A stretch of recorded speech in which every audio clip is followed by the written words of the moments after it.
Chaque deuil est singulier, comme l'est aussi chaque relation entre deux personnes. Et cependant, tous les deuils, dans leur déroulement, traversent les mêmes étapes.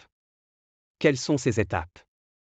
Bonjour à toutes et à tous, je suis Pierre Tombal, et voici mon fidèle compagnon, Chagrin. Les professionnels du deuil décrivent une séquence temporelle de plusieurs étapes dans le processus du deuil. Cela est bien entendu schématique, il s'agit avant tout d'une théorie.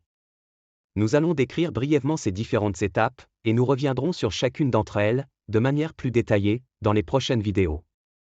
La première étape du deuil est celle du choc, du déni, appelée aussi phase d'engourdissement, d'émoussement, ou encore, d'obnubilation. Ce processus commence dès que le défunt est déclaré mort. La deuxième étape du deuil est celle du languissement, de la nostalgie, et de la déréliction. Durant cette phase, l'endeuillé nie la disparition de l'être cher, et se met à rechercher le défunt. La troisième étape du deuil est celle de l'agressivité et de la colère. L'endeuillé refuse le caractère irrémédiable de la perte, et se révolte contre la mort et le destin.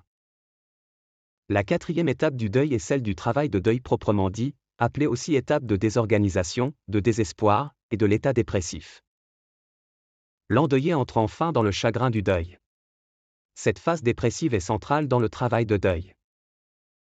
La dernière étape est celle de la guérison, du rétablissement, appelée aussi étape de la réorganisation, de la restitution, ou encore de la reconstruction. L'endeuillé se réadapte à la nouvelle réalité, il intègre la perte, et retrouve ses intérêts habituels.